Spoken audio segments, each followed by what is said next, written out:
Hello, I'm Keith Sutton, Chair of the Wake County Public School System Board of Education. As you know, a key decision was made by the State Board of Education yesterday regarding grading policies.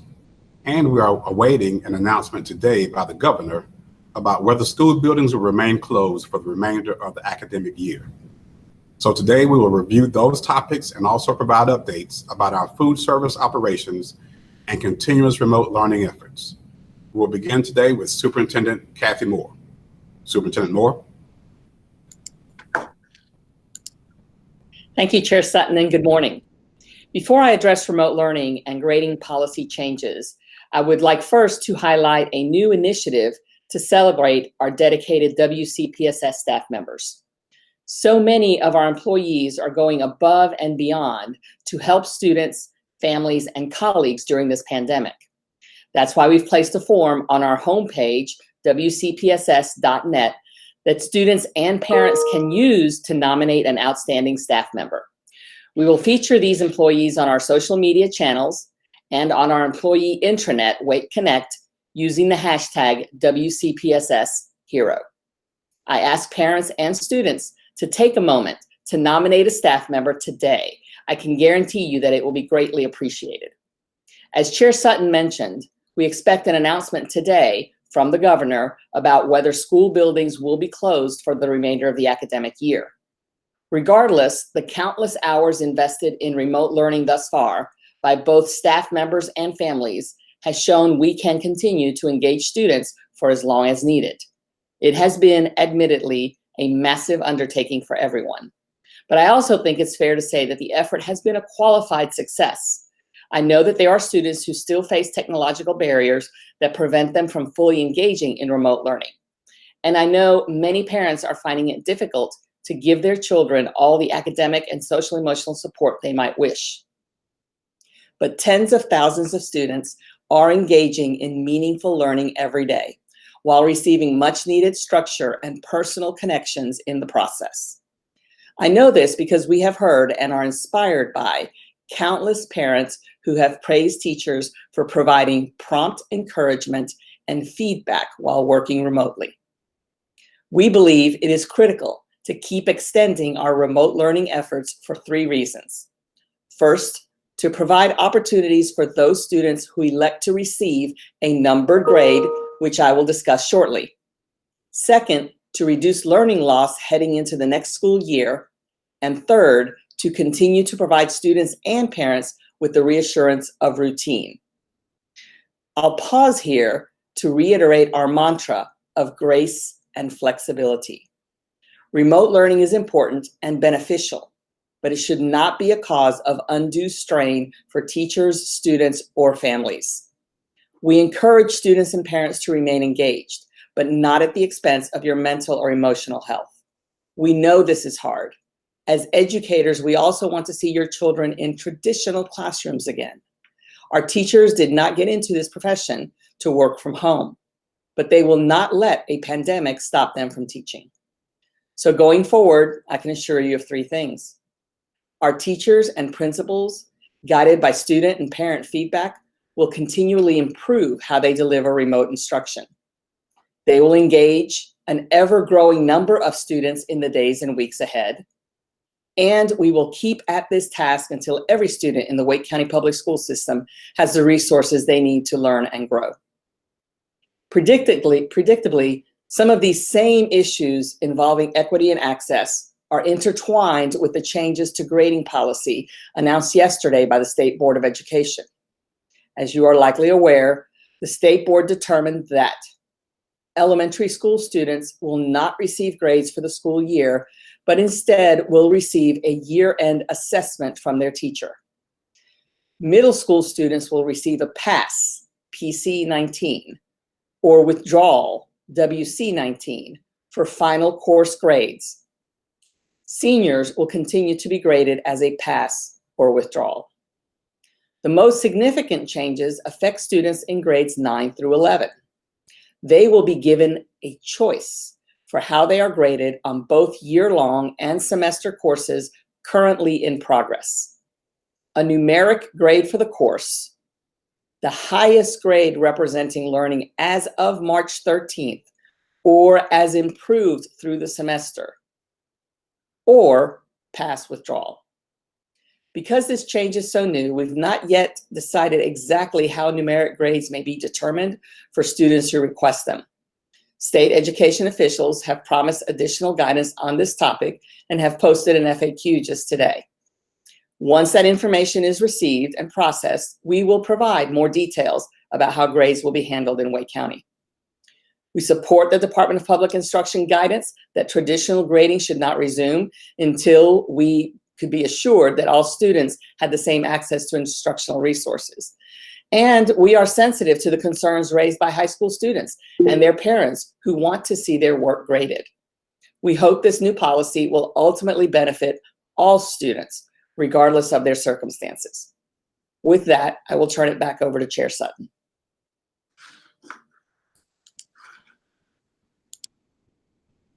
Thank you, Superintendent Moore. As mentioned, we have a few updates regarding our ongoing efforts to expand access to technology and learning materials. First, we continue to make progress distributing Chromebooks and internet hotspots to students who need them. To date, 162 schools have distributed nearly 23,000 Chromebooks. In addition, a team of staff members and volunteers over the course of just a few days configured 9,500 hotspots and began deploying them to schools this week. I want to thank the more than 250 volunteers from Activate Good who contributed over 1,200 hours to this effort. Already, 66 schools have given out 1,200 hotspots as of this morning, with many more set to distribute today and next week. Second, our technology help desk, as of yesterday, had received 652 help requests, more than 80% of which have already been resolved. As a reminder, parents and students can go to studenttechhelp.wcpss.net to submit a help request. Again, that's studenttechhelp.wcpss.net to submit a help request. Third, next week, we will begin delivering instructional packets to students who continue to experience technological barriers to learning. Yesterday, packets were mailed to all special education students who receive instruction on extended content standards. We're also providing instructional kits to pre-K students. We have asked schools to let us know by Monday about other students who may need instructional packets.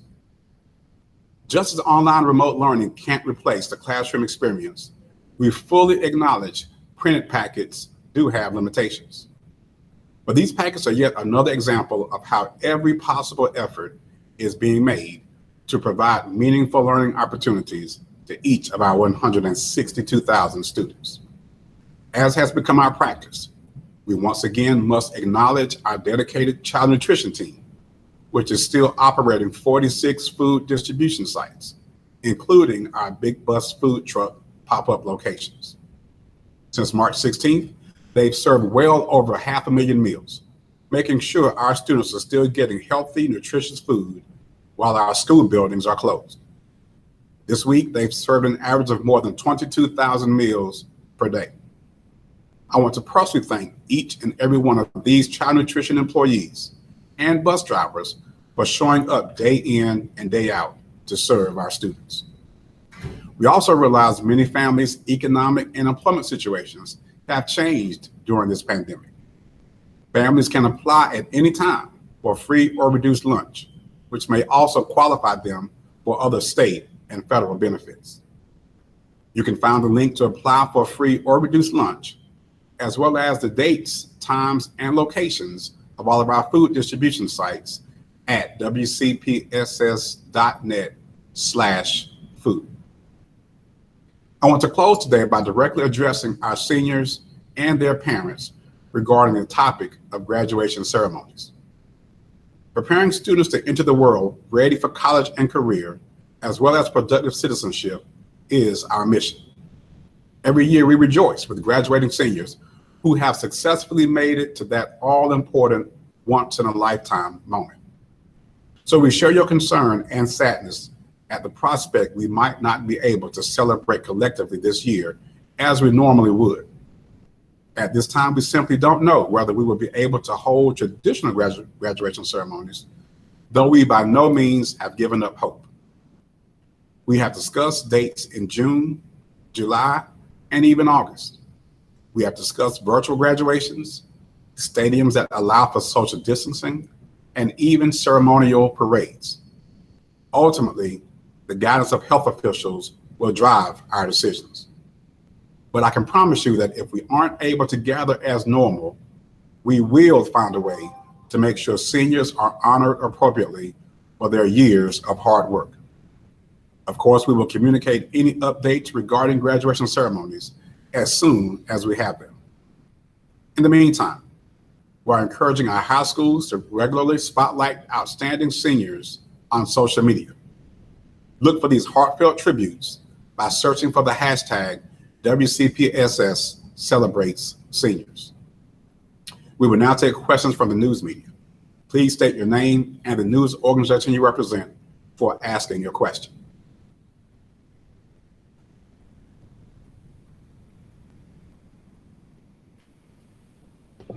It's Adam Owens with WRAL News. Is there any updated information on that you guys on the number of people that are engaging online with that online learning? I'll start with that one. So we don't have updated numbers as of today. We know that they are increasing every day as we hear from our schools that they're contacting more and more students that are engaging, but we do not have updated numbers at this time. Mr. Sutton, did you have anything? I don't have anything to add to that. Okay.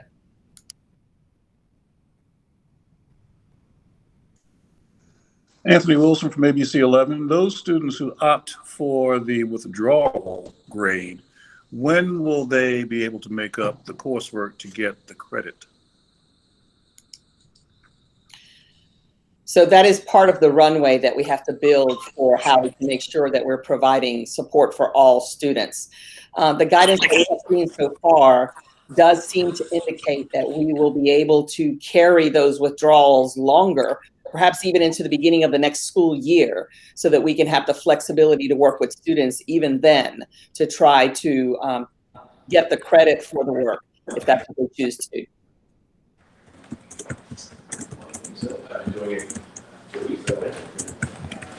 Hi, Randy Ayala with CBS 17. I wanted to ask specifically regarding graduation. Does the county have contracts with venues for graduation, and would that become an issue if you are unable to have those large graduations?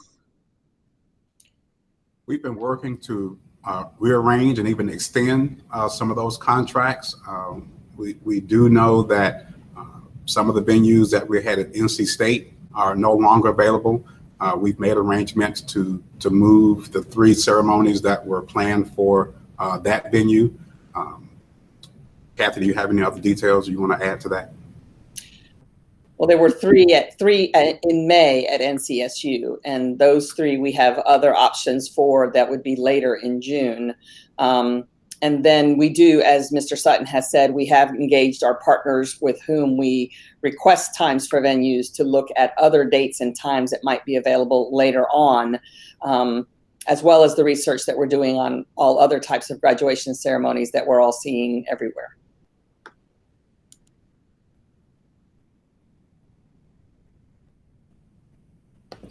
Adam with WRAL News again. You mentioned earlier that you guys are standing by for the possibility the governor could announce that school is out for the remainder of the school year. Have the governor's office been in contact? I know obviously this is the biggest district in the state. Have they been in contact with you guys about how that might work, and what changes would that mean for Wake County schools, not only immediately but in the future? I mean, I can start the response for that. So the governor's office has been in daily contact with through DPI with superintendents all across the state, so that there are opportunities for superintendents to provide feedback and thoughts and suggestions to ideas that are being thrown around in terms of what might need to happen next. So there is communication, not directly with WCPSS, but through the organizations that represent all North Carolina superintendents and school systems.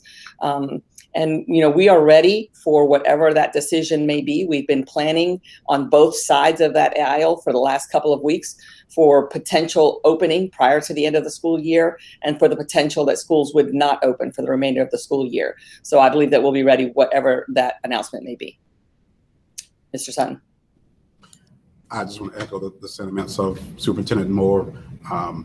We support the work of the superintendents. Most of that work has come through them. Board members have been tossing around ideas and weighing in, but we're waiting to get more direction from the governor's office and the Department of Public Instruction, and leaning towards our executive staff to help us make that decision.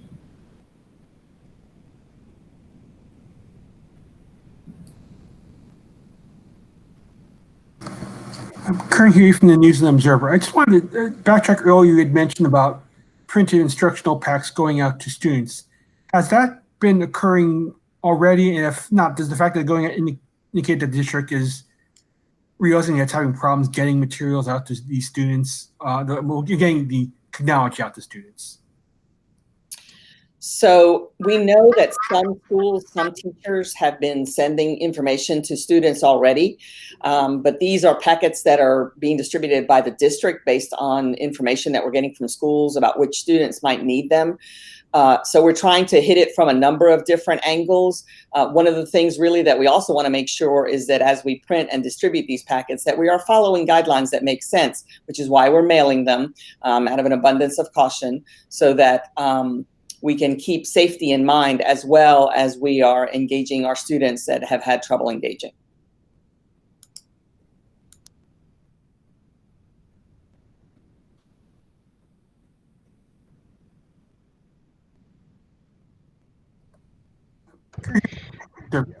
Earlier about you said there'd be more details soon about the grading guidance for high school students. When do you expect to be able to communicate that to families, since obviously there are many who want to know how they can potentially raise their grades? So I think I would say first that I want to assure families that, number one, the choice here remains with the student and the family. Second, the student's grade can only be improved from what it was on March 13th. I think those are two very important pieces that our families and our students need to be aware of. The path towards improving that grade will shift now to the work that's being done directly with the teachers in the coursework in order to see how that plays out. And those are the pieces that we want to provide some structure for, so that our teachers and our schools and all of our students have equal opportunities to do that. We do expect that to happen within the next 7 to 10 days.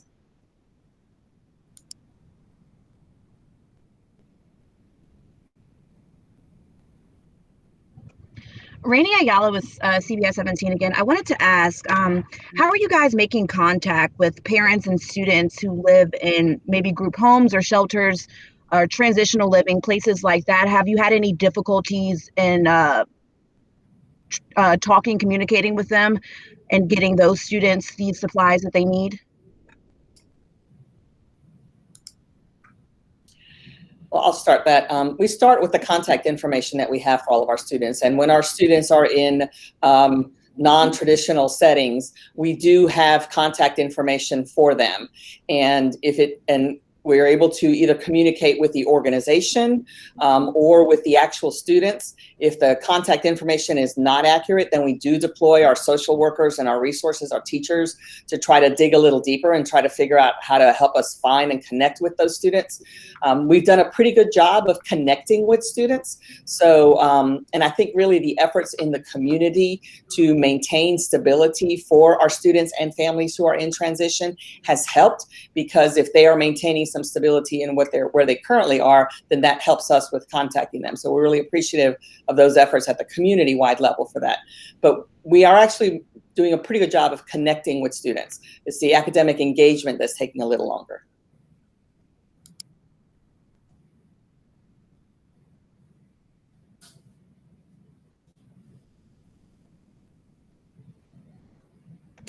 And just following up on that, are you saying the academic engagement with those students in the non-traditional living situations is taking a little bit longer, or you just mean in general?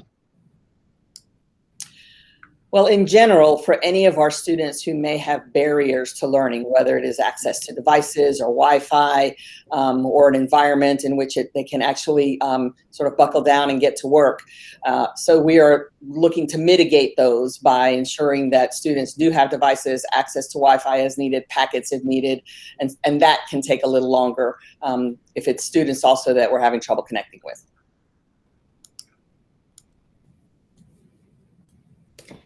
Do we have any last questions?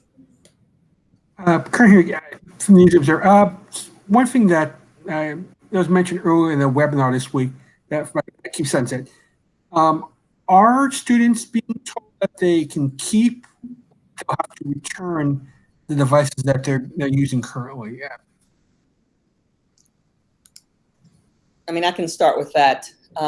We have not messaged anything to students about the disposition of the devices after the pandemic is over, but we are fully aware that providing these devices provides a support to students who may not have them at home. We know that over the next 2 to 3 years, the district was looking at a plan to shift to the ability for all of our students to have devices while they were in schools. So we've had to accelerate that. So we are committed to our students having the resources they need, whether they are in school or not. And if it means that we are accelerating those plans, then we will be doing that through making sure that our kids can keep using those devices if that is what's necessary. No final decisions, but really a commitment around making sure that our kids have what they need, whether they're in school or at home.